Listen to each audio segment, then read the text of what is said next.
up, please bring them forward to me and I'll work them into our schedule. I try to group the questions by subject category. And a couple housekeeping items first and foremost. You have one of these things in your pocket, purse or personal belonging. Please set it to do not disturb, vibrate, whatever, quiet, turn it off. If it goes off during the middle of our conversation this morning, I will ask us to make a $10 donation to Kitsap Rescue Mission. Kitsap Rescue Mission. $10 donation to Kitsap Rescue Mission. This will be a voluntary, honorary donation. I'm not going to track you down. I'm not going to hunt you down and make sure you do it. I just kindly ask that since you didn't follow the instructions that you help support one of our local nonprofits. And that's the Kitsap Rescue Mission. Second thing is, in case of an emergency, exits are located through that door or either through those doors straight on out. Restrooms are located that way. In case of a turbulence, please return to your seats and tighten your seatbelts. Which you laugh, but you've been to a few of our exit issues. We do have turbulence. With that being said, we have an exciting opportunity here. So let's go through the rules for our candidates today. First and foremost, they will begin with a 3-minute. I actually have to look at Frank's eyes to keep me straight. A 3-minute opportunity to introduce themselves to you all and to talk about their position and their platform. Following that 3-minute segment, then we move into a 1-minute question and answer period. These are all the questions in which you all have been giving me. Maybe I'll find it later. So the point is that they get 1 minute to answer. Let me just first of all back up at the 3-minute beginning. You get the paddles for timing. 30 seconds. Or you get 30 seconds. Then it goes up at 30 seconds, and the red one goes up at 3 minutes. That means your time is up, and I'll move closer to you if you do not stop talking. If you don't stop talking, I will literally wrestle a mic from your hands and hand it to the next person. We believe in equity. We believe in fairness. We want to make sure everyone gets their time and no one goes excessively overboard. So then also the 1 minute time is the paddles go up. The yellow paddle goes up at 10 seconds. And then so it kind of gives you an idea how fast it is. At the conclusion, the candidates will give an opportunity to give you a 2-minute summary of where they stand on issues. Or they can readdress some questions or however they want to use. But they get a 2-minute summary at the very end, and the paddle goes up at what, 20 seconds. Yeah, see, you know, after 5, 6 years, I'll figure this out. So hang in there with me, folks. So just with it, from the beginning, I'm Joe Rozak, and I am on the board of directors for the Bremerton Chamber of Commerce. It is really our honor to bring you the exit issues to help you, our citizens and folks to become educated voters. We thank the candidates in advance for taking the time this morning to come and join us. The last thing I ask is that you hold your applause until the very end. So at the very end, then we'll give a round of applause for the candidates. The last thing I need to bring to your attention is that the candidates do have a challenge card. If you want to hold that one up. As a matter of fact, this is what a challenge card looks like. Thank you, Ben. Actually, a challenge card is if the other candidate is speaking and says something that just like the other candidate goes, whoa! They can throw that challenge card up, not throw it up, maybe gently. See, that's where we run into the turbulence last time. Start throwing it. Just hold it up, and the candidate will get to finish their remarks. And the candidate who raised the challenge will have 1 minute to do a rebuttal, and then the other candidate gets a full minute to rebut. I don't know what you call it. Okay. Rebuttal, actually, is properly. Okay, so with that being said, we really got to rock and roll here. We do this by alphabetically. So, Jeffrey, I believe you actually begin. Yeah. Oh, we go by the first name. Okay. Well, not by the first name, by the last name. So, sir, can you please begin? You have 3 minutes to introduce. Okay. Good morning. Most of you already know me. I'm Jeff Bassett. I am the current judge over Department 5 with the Kitsap County Superior Court. I was appointed by Governor Inslee as the top choice among 10 attorneys for that position. And just as, we talk about bringing props, I brought my judicial questionnaire. It's 24 pages, which should just give you an idea about how meaty the application process is. I was looking up in the Constitution yesterday. I had a question about what are the qualifications to put your name in the race to become a judge, to get your hat in the ring, and the answer is you have to be an attorney. So anyone who's passed the bar, anybody who's licensed, can go out there and they can get money together and they can put up some big signs, and it doesn't matter what their experience is. And when I was asked at the Kitsap County Fair when I was there, too many people came up and asked me, how do I know who's good to vote for as a judge? And we can put anything in our voters pamphlet. The answer is you really have to look independently. You try to find out if the person's ever applied to be a judge through the judicial process of appointment with the government. You find out whether somebody has been judicially rated independently by minority bar evaluations. And you find out whether anybody has endorsements as well. With regard to those issues, I have been endorsed by the entire Kitsap County Superior and District Court bench. I've also been endorsed by over 40 area attorneys who practice. Many who practice with me, some who practice in front of me as a judge. I've been through the process with the governor's office 3 times. It took the 3rd time to get there, so it's a very, very difficult process. And I've also been judicially rated by 4 minority bar associations as well qualified and exceptionally well qualified, which is the top rating you can get. As far as my practice and experience, I've been practicing for over 30 years. And my experience is what really does it for the bench. I did print up, and anybody can print these up from AOC, the caseloads that show you what our practice is on a regular basis. In the past 6 months, 47% of our hearings have been criminal court hearings. In the past 6 months, the most trials we have been jury trials. I'm the only candidate who has criminal law experience as a former public defender, and I'm the only candidate who has jury trial experience. I also have appellate law experience, and I'm the only candidate for that as well. My practice extends to the same fields that Mr. Magnuson has done, as well as several other fields. I've done criminal law, juvenile offender law, juvenile dependency, bankruptcy, which we do not do in state court, family law. I've now been on the bench doing probate, guardianship, property, and certainly many appeals. I ask you to go ahead and educate yourself, and when you do, I think you'll find that I have the experience necessary to continue in this position. Thank you. Thank you.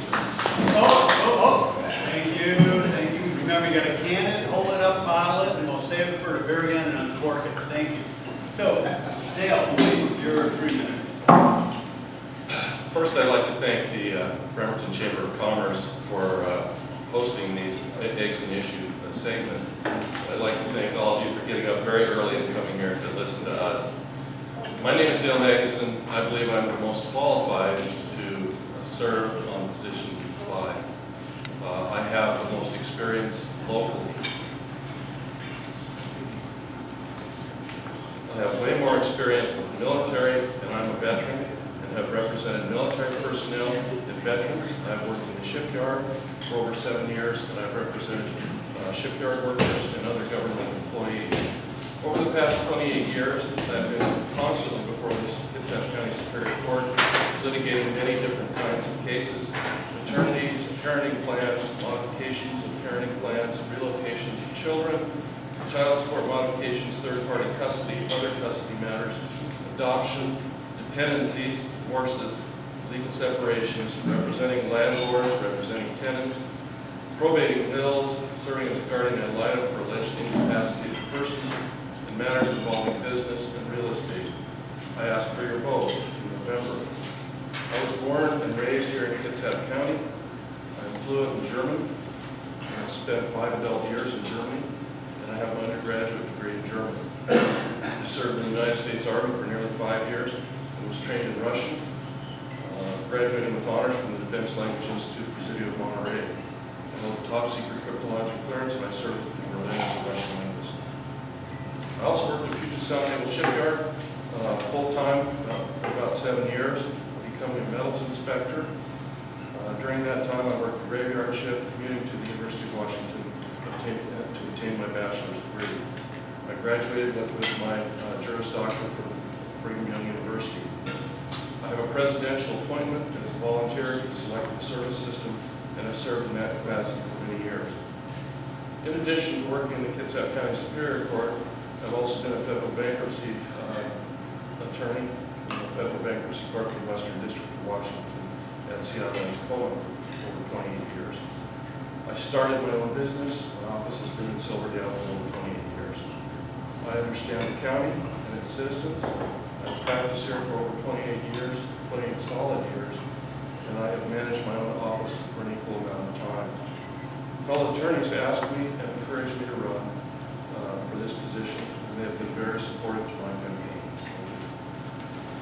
Thank you both. All right, so let us begin now with the question and answer period. And as I said, you get 1 minute, and the yellow paddle goes up at 10 seconds when you have 10 seconds less. You may want to try that. How was it? Would you all prefer a microphone? Yes. Dale, would you be so kind as to use the microphone and let? That's Okay, that's all very right. worrying. It's very wow. All right, we got our attention. Okay, so with that, we started with Jeffrey. This time, Dale, you get the first question out of the chute. The first, and we'll start with a softball, kind of give you a feel for how this thing goes. First one simply is, not simply, but from our audience members, what makes you the best qualified candidate for this position? In your opinion, what makes you the best qualified candidate? I know this county. I know its people. I've lived here all my life, and I've done a myriad of things in Kitsap County Superior Court for 28 solid years, and I believe that that qualifies me best. Thank you. And same question. Now, I am not from here. I'm very lucky to have chosen this county as the place where I live, and I do love it here. I've represented some of the poorest of the poor as a former indigent attorney, counsel for parents who have had children removed from them. So I know some of the poorest segments of this society. And actually, statistically, most of our bench is not from this state. Only one is actually from Washington, and not even from this county. So I don't know that that makes someone best qualified. The bottom line answer here is my ability to represent the citizens as judge is not theoretical at this point. It's actually practical. I've been the judge for the past over 6 months at this point. I also have the widest range of practice here, and I'm, again, as I said earlier, the only one with the criminal trial experience, the jury trial experience, and the appellate experience that's necessary to continue the work that I've done. Thank you. Thank you. Very good. All right, please hold the microphone there, Jeffrey, and we're going to let you get the next question. So this question is sort of a little bit of a follow-up from our audience members. Question is, in your opinion, what is the most pressing issue facing the judge in this position, and how will you address this? What's the most pressing issue, and how will you address it? Well, I have 16 years in dependency court, representing both the state and representing parents when their children are removed. In addition, I'm a foster parent and have been so for about 2.5 years. What I think is the most pressing issue right now is the plethora of drugs and drug abuse that we see going through society. It's pervading all areas. I did the criminal presiding for the month of August, and out of that month, I would say almost every case that came before me had some component of drug abuse. And I think what we need to do, we've got some very good programs going with our drug courts. We need to strengthen them by also adding a mental health component, and that is going to be something that I want to be on committee to look at and see if we can lobby to get better mental health services. Because either drug abuse is masking and being used to treat the mental health issues that somebody has, or vice versa. Somebody with mental health issues ends up using drugs and ends up with a psychosis as a result. It's very dangerous and very pervasive in our society, and we need to put our efforts there. Thank you, sir. Dale, same question. I would have to agree with Mr. Bassett on this one. I think drugs are probably the most pervasive and most problematic of everything that we see. And I don't think it's going to get any better. We've got a lot of problems with methamphetamine, and now we've got these designer drugs coming out of China and some of these other opioid wannabes, or I don't know what you want to call them, but that are extremely dangerous, that even small amounts will kill. So I don't see this as abating anytime soon, and it's a problem. It's a problem that we as a society here in Kitsap County need to deal with. Thank you, Dale. So a follow-up question, I guess, I'm going to pull from the packet of questions here. Dale, goes to you, Dale. In the Veterans Court, should we expand our use of drug, veterans, and other special courts? Question to you, Dale, please. When I was in law school, I had a criminal, we all have to take criminal law for a semester. And our criminal law guy would stand there and say, why do we punish? And I thought, let's just get on with this. But you know, that's a fundamental question that still kind of evades a good answer. But I believe that if we're punishing for the wrong reasons, it doesn't make any sense. I believe strongly that we need to rehabilitate people. And you know, the whole idea of criminalizing somebody and having them drag that tag for the rest of their lives, I find problematic. I don't have an answer for that, but I think that we need to find ways to rehabilitate people without the criminal tag if we can, such as the drug court. And I think we need to look at more of these kinds of things. Thank you. Jeffrey, same question. Well, fortunately, and again, I have to go back into my experience, fortunately I've got a lot of experience with the drug court program, mostly with the dependency drug court program. The problem with the drug court program as we see it right now is that we've got the requirements federally, which is called ASFA, the Adoption Safe Families Act, requires permanence for a child within a period of a year of dependency. And the problem we're facing there is that if you're dealing with heroin and methamphetamine, you're dealing with basically a 2 to 3 year treatment. And again, a lot of this is because we don't have a strong enough component of mental health here.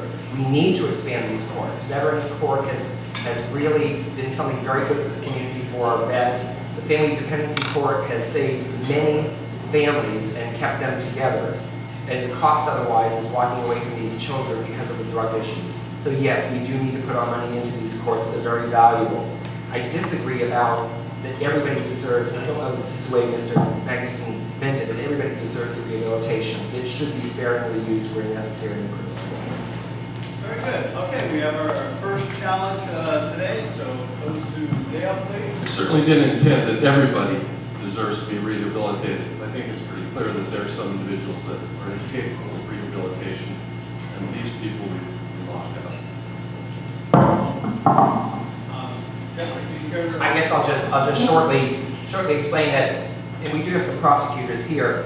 We do have some very good programs that even merit out some degree of incarceration, but also allow some degree of rehabilitation. That's such as the DOSA program, so somebody can do half of their sentence in and half of it out on a very structured probation that involves treatment.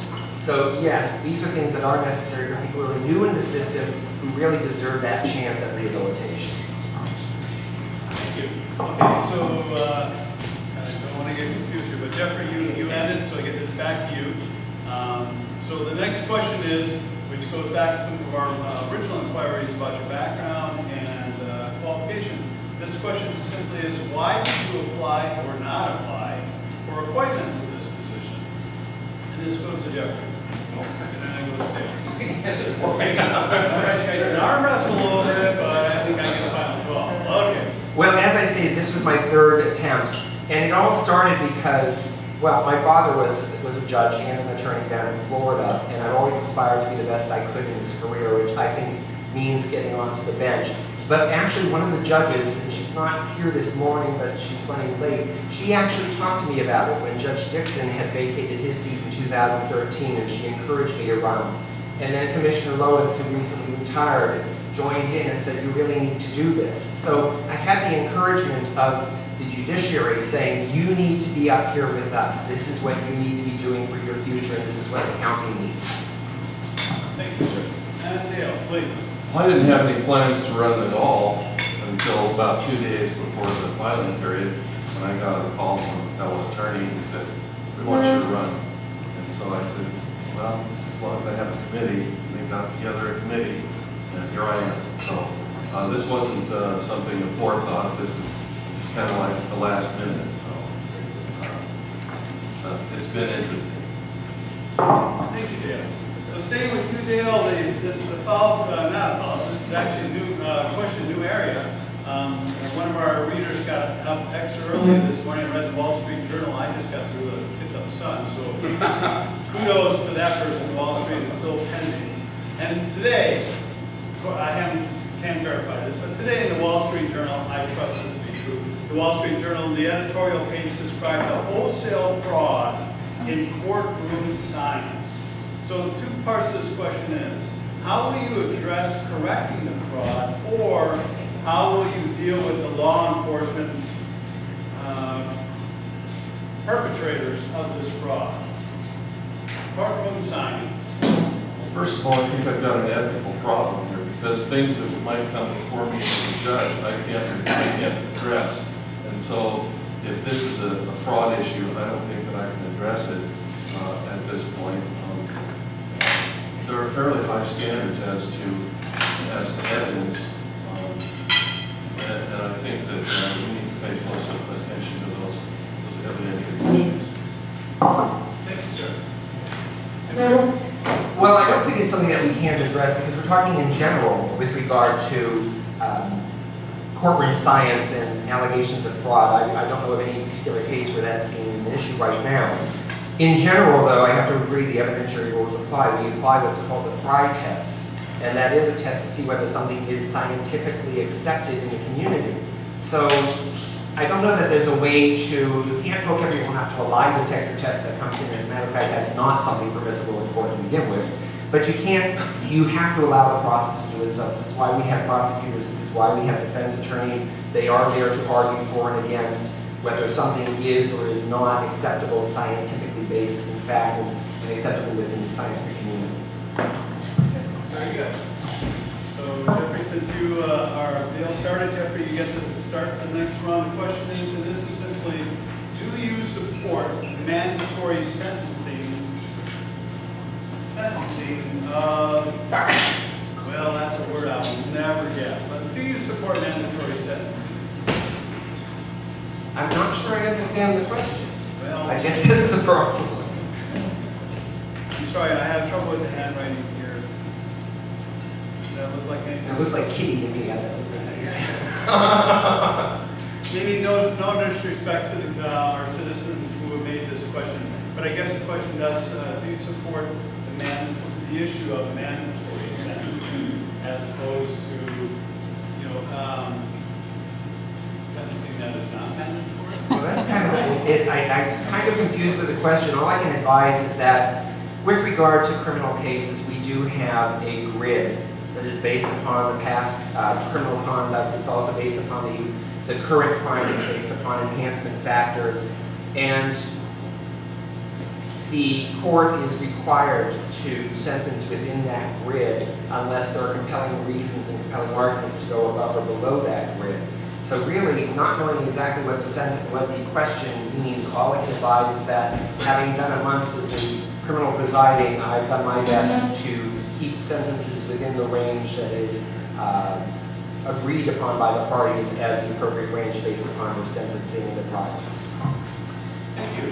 And Dale, 10 questions. Well, we've seen on a federal level what mandatory sentencing is done, and now they're trying to undo that with all the drug crimes.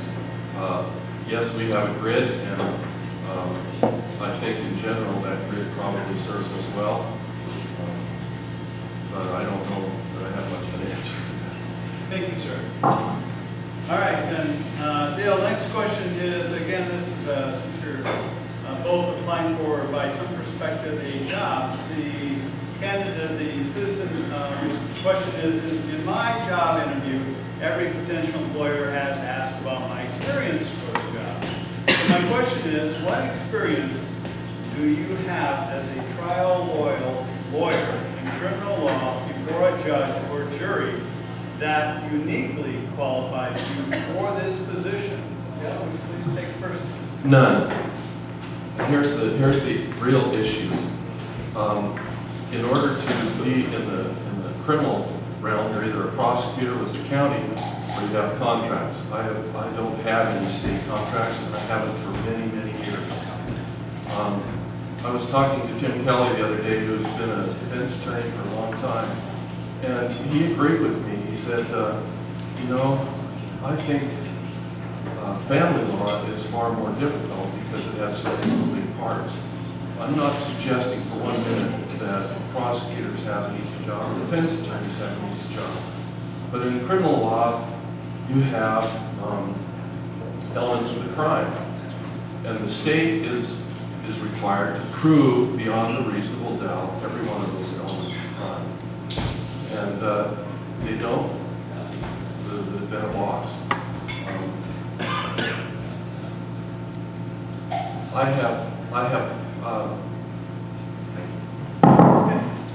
And Jeffrey, same question? Well, I don't think all of Mr. Magnuson's family law cases are contract. Any attorney can go out and get hired on a criminal case. I'll make sure that that's clear. We do have private attorneys handling criminal cases. But I do have about 6.5 years in both Florida and Washington State as a public defense counsel. I worked with DAC in Pierce County. I worked in Florida as a public defender. I handled cases at all levels, from juvenile all the way to felony. When I was, at one point when I was doing it, I was the person who handled, and this was over in Pierce County, all the juvenile sex offenses and serious crimes. So I have extensive experience in criminal law over that period of time, as well as doing jury trials as a criminal defense attorney. Thank you.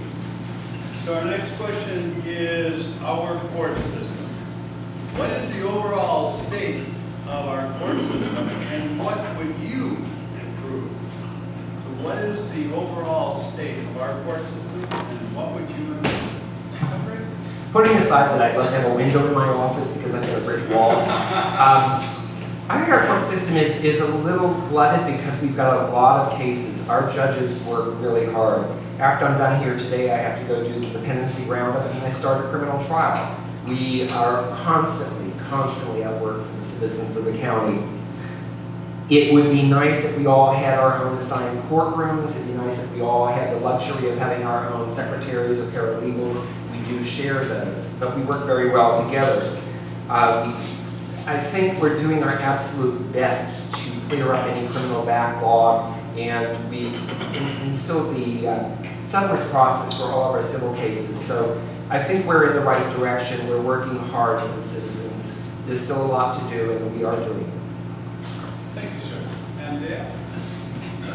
as you know, I can speak mainly from the civil aspect, but I think that if we work harder on our settlement conferences, and made better use of those, I think that would probably be very effective in moving more cases along.